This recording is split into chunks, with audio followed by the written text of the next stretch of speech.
South गोवाला जाणारे 90% लोक फक्त पालेलोम पाहून परत येतात.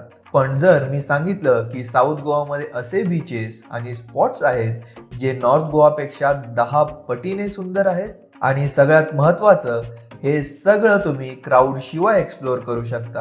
व्हिडिओ शेवटपर्यंत पहा, कारण शेवटी मी तुम्हाला 4000 मध्ये 2 दिवसासाठी साऊथ गोवाचा कम्प्लीट प्लॅन सांगणार आहे.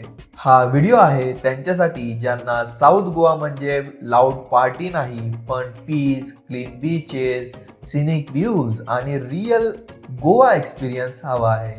चला तर मग पाहूया साऊथ गोवा मधील मस्ट विजिट प्लेसेस एकदम सिंपल आणि प्रॅक्टिकल ऑर्डर मध्ये. त्याआधी प्लीज चॅनलला सबस्क्राईब करा, कारण तुमच्या एका सबस्क्राईबमुळे मला असे व्हिडिओज बनवायला मोटिवेशन मिळतो.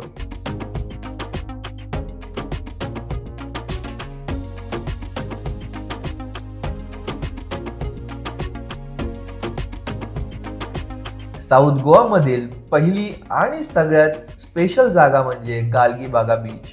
याला टर्टल बीच असंही म्हणतात, कारण इथे दरवर्षी ऑलिव्ह राईडली टर्टल नेस्टिंग करतात. इकडे शॅक्स नाही आहेत, तुम्हाला इकडे म्युझिकही नाही भेटणार आणि क्राऊड तर नाहीच. समजा जर तुम्हाला ट्रू अनटच बीच पाहायचा असेल तर गालगीबागा हा तुमचा फर्स्ट स्टॉप असायलाच हवा. पण हा फक्त ट्रेलर आहे, पुढचा बीच कम्प्लिटली डिफरंट वाईबचा आहे. सेकंड प्लेस म्हणजे तल्पोना बीच. हा बीच परफेक्ट आहे त्यांच्यासाठी ज्यांना पीस प्लस बजेट फूड दोन्ही हवा आहे. पालेलोम पेक्षा कमी क्राऊड, चीपर बीच शॅक्स आणि क्वालिटी फूड. लंच साठी तल्पोना हा साऊथ गोवा मधला हिडन ऑप्शन आहे. थर्ड आहे राजबाग बीच, म्हणजे सायलेन्स, क्लीन सँड आणि झिरो रश. हा बीच फार लोकांना माहिती नाही, त्यामुळे तुम्हाला इथे प्रायव्हेट बीच टाइप्स फील येईल. Couples, solo travellers, peace lovers, Rajbag तुमच्यासाठी परफेक्ट बीच आहे. आता पुढचा बीच साऊथ गोवाचा वाईब कम्प्लिटली बदलवून टाकतो, तो आहे पाटनेम बीच. पाटनेम बीच म्हणजे साऊथ गोवाचा रिलॅक्स्ड प्लस इंटरनॅशनल वाईब वाला बीच आहे. इथे फॉरेनर्स जास्त असतात. Beach shacks, soft music, sunset drinks सगळं काही असतं इकडे.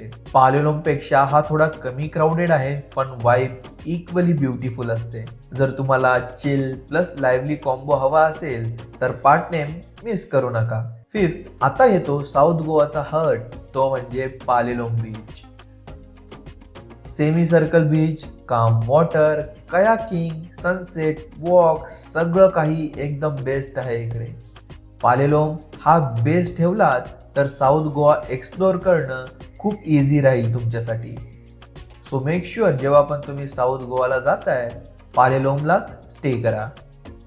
पण एक गोष्ट लक्षात ठेवा, पालेलोम सुंदर आहे, बेस्ट आहे, पण साऊथ गोवा फक्त पालेलोम नाही. आता पुढचा स्पॉट आहे जो बहुतांश लोक मिस करतात आणि तो म्हणजे शार्क हेड पॉइंट. पालेलोम जवळच आहे शार्क हेड पॉइंट. थोडं चालावं लागतं, छोटीशी नदी क्रॉस करावी लागते, पण तिकडे दिसणारे व्ह्यूज लिटरली पोस्ट कार्ड सारखे असतात. सनसेट टाइमला गेलात तर हा साऊथ गोवा मधला one of the best view point आहे आणि इथे कयाकिंग करायला तर बिलकुल विसरू नका. आणि अजून एक बीच आहे जो 90% टुरिस्ट मिस करतात, तो आपण शेवटी पाहणार आहोत. सो व्हिडिओ स्किप करू नका. नंतर आहे साऊथ गोवा मधील क्राऊन ज्वेल, काबो दे रामा. इकडे तुम्ही स्लीपिंग बुद्धा पॉइंट बघू शकता, जिकडून खूप भारी फोटोज येतात क्लिक व्ह्यू सोबत. नंतर थोडंच पुढे आहे काबो दे रामा बीच.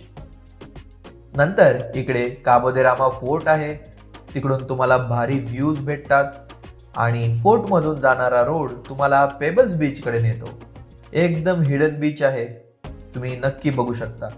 एकाच ठिकाणी beach plus fort plus view point असा कॉम्बो गोवामध्ये क्वचितच मिळतो. पण लक्षात ठेवा, इथे कयाकिंग रेकमेंड नाही. कयाकिंग तुम्ही कोलासाठी वाचवून ठेवा. जर तुमच्याकडे एक्स्ट्रा वेळ असेल तर कोला बीच नक्की विजिट करा. इथे तुम्ही लगून कयाकिंग करू शकता, पीसफुल सराउंडिंग्स असतो आणि युनिक लँडस्केप्स आहेत. कोला बीच वर्थ इट आहे, तुम्ही जाऊ शकता. नंतर जर तुमच्याकडे अजून वेळ असेल तर तुम्ही पालेलोम वरून बोट टूर करू शकता. ते तुम्हाला बटरफ्लाय बीच, हनीमून बीच आणि अजून असेच ब्युटिफुल स्पॉट्स फिरवून आणतील. आणि फायनली आपला लास्ट वाला बीच आहे अगोंडा बीच, साऊथ गोवा मधला एक परफेक्ट बॅलन्स बीच. अगोंडा ना फार क्राऊडेड आहे आणि ना कम्प्लिटली एम्प्टी, म्हणजे फॅमिलीज, कपल्स, सोलो ट्रॅव्हलर्स सगळ्यांसाठी सुटेबल आहे. इथे बीच लांब, क्लीन आणि ओपन आहे आणि सनसेटला ॲटमॉस्फिअर खूप पीसफुल असतो. जर तुम्हाला पालेलोम सारखी वाईब नको पण गालगीबागा इतका आयसोलेशन पण नको, तर Agonda beach is the perfect choice. जर तुम्ही साऊथ गोवामध्ये 2 दिवस असाल तर अगोंडा बीच हा मस्ट स्टॉप ठेवा. इवन 30-40 मिनिटं सुद्धा वर्थ आहे तिकडे. तर ह्या होत्या साऊथ गोवामधील बेस्ट प्लेसेस टू व्हिजिट, एकदम प्रॉपर ऑर्डरमध्ये.